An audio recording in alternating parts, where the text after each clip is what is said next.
En el Club Universidad Nacional han habido un sinfín de jugadores brasileños y argentinos. Son las dos nacionalidades, además de obviamente la mexicana, que más presencia tienen en el equipo. Pero yo te voy a decir quiénes son los 5 mejores jugadores brasileños y los 5 mejores jugadores argentinos que han vestido la playera de Pumas. Y este video surge a raíz de que otra vez Efraín Juárez no tiene más argentinos en Pumas. Se nota que no le gustan, que es algo ya personal. Y Pumas es un equipo que siempre se caracterizaba por tener un argentino por torneo mínimamente. Pero en este torneo y en el anterior no hay argentinos y en cambio hay 2 brasileños en Pumas. ¿Pero qué jugadores han rendido mejor en Pumas, los argentinos o los brasileños? A ver, iniciamos. Argentinos han habido en total 41 en la historia del club. Son la nacionalidad después de claramente la mexicana que más presencia ha tenido en el equipo, y hemos tenido argentinos de todo. Argentinos que son leyendas del equipo, argentinos que pasaron ni pena ni gloria, argentinos de los cuales no se acuerda absolutamente nadie. Pero yo te voy a decir quiénes son los 5 mejores argentinos que han vestido la playera de Pumas. En la quinta posición, mira, yo estaba entre poner a Nacho Escoco e Ismael Sosa, pero te voy a poner a Ismael Sosa por la cantidad de partidos y goles que anotó en el Club Universidad. 111 apariciones y 39 anotaciones. Un jugador que fue esencial para que Pumas llegara a la final del 2015, hizo una muy buena Copa Libertadores en la última que jugó el Club Universidad, y es un jugador al que solamente le faltó el título. Tenía el cariño de toda la afición cuando se fue a Tigres, hasta él mismo lamentó su salida, pero lamentablemente Ismael Sosa, así como tantos jugadores que pasaron en Pumas, fue víctima de una mala gestión en el club. En la cuarta posición te tengo a uno de los mejores centros delanteros de los últimos años del equipo, un jugador al que solamente le faltó el título al igual que Ismael Sosa. Estoy hablando de Juan Ignacio Dineno. 147 apariciones con el equipo y 60 goles. Un jugador que fue clave en la Conca Champions, en la que Pumas llega a la final contra el Seattle Sounders, siendo el mejor jugador del torneo y por muchos años convirtiéndose en el máximo goleador del equipo. Además, mencionar que se metió en el top 10 máximos goleadores en la historia del equipo. Es un jugador que hasta la fecha se pide su regreso y que sin lugar a dudas se ganó el cariño de toda la afición universitaria. En la tercera posición te tengo a un jugador que también se ganó el cariño de toda la afición universitaria, y estoy hablando de Esteban El Tano Solari. Solari disputó únicamente 40 partidos en Pumas y anotó 25 anotaciones. Un jugador que también fue clave en el 2007 para que Pumas llegara a una final. Lastimosamente entra en esta lista de jugadores a los que solamente le faltó el campeonato, pero era completamente un jugadorazo. Fácilmente podemos decir que de los años 2000 a la fecha, Solari ha sido de los mejores delanteros que ha tenido el Club Universidad. Y ahora sí, en la segunda posición te tengo a un jugador que sí dejó campeonatos en Pumas, uno en el 2009 y otro en el 2011.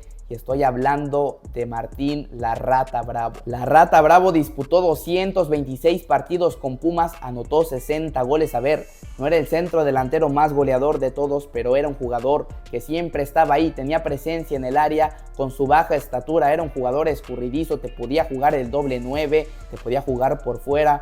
Los que vimos jugar a Martín La Rata Bravo, estamos todos de acuerdo que es de lo mejor que ha tenido Pumas en los últimos años. Y en la primera posición, para sorpresa de nadie, tenemos al último campeón de goleo con Pumas, un jugador que en 74 partidos anotó 35 anotaciones.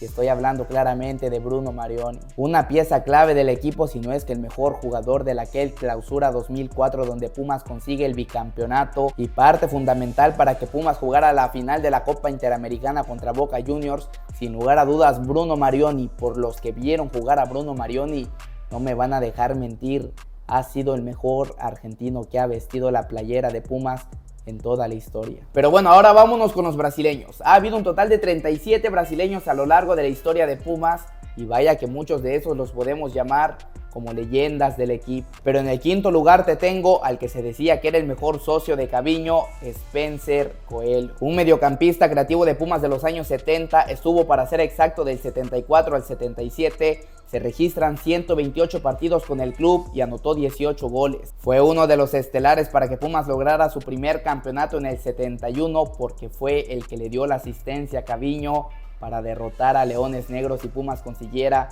su primer campeonato en la Liga MX. Y ahora en la cuarta posición tenemos a un jugador que volaba por la banda derecha, la banda izquierda e incluso detrás del 9, un jugador pura esencia Pumas, estoy hablando de Ailton da Silva. 10 goles con el Club Universidad Nacional, pero todos lo vamos a recordar por lo que hizo en su primera etapa con el club.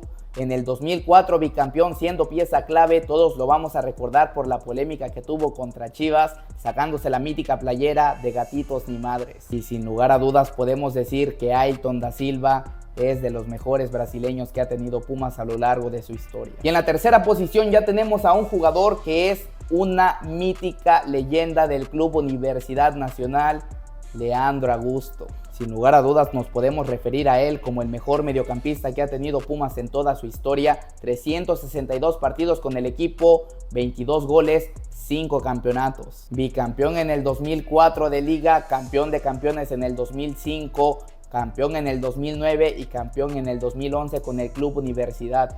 Sin lugar a dudas, Leandro Augusto es de las máximas leyendas que ha tenido el equipo a lo largo de toda su historia. Y ahora en el segundo puesto tenemos al segundo máximo goleador en la historia del equipo, campeón con el equipo en el 80-81 y campeón y estelar en el 90-91 con el Tucaso. Estoy hablando de Ricardo Ferretti. Anotó 128 goles con el Club Universidad, sin lugar a dudas una máxima leyenda del equipo. Es el segundo máximo goleador en la historia del club y sin lugar a dudas, tanto como director técnico, pero sobre todo por lo que hizo como futbolista, nos podemos referir a Ricardo el Tuca Ferretti como una máxima leyenda de Pumas. Y bueno, en el primer puesto, para sorpresa de nadie, tenemos al máximo goleador en la historia del club, para muchos el mejor jugador en la historia del equipo, incluyéndome a mí, Evanibaldo Castro Caviño. Anotó la cantidad de 166 goles, tiene 4 campeonatos de goleo en la Liga MX, es uno de los mejores centros delanteros que ha llegado al fútbol mexicano en toda su historia. Fue estelar y protagonista para que Pumas lograra su primera estrella de la primera división en el 75 contra los Leones Negros. Sin lugar a dudas, nos podemos referir a Evanibaldo Castro Caviño como el mejor jugador que ha tenido Pumas en toda su historia. Pero bueno, con esto concluimos y me parece más que claro que los brasileños rinden mejor en Pumas que los argentinos a lo largo de toda su historia. En la mesa de los mejores 6 o 7 jugadores de Pumas en toda la historia, fácilmente pueden comer 3 brasileños que pueden ser Leandro Augusto, el Tuca Ferretti y Evanibaldo Castro Caviño. Y me parece que en esa mesa no come ningún argentino. Pero bueno, de todo esto quiero saber tú qué piensas. Te lo en los comentarios, cuéntame tú qué opinas. Comparte el video con tus amigos. Te invito a que le dejes un like si te gustó el video. Y nos vemos en el siguiente.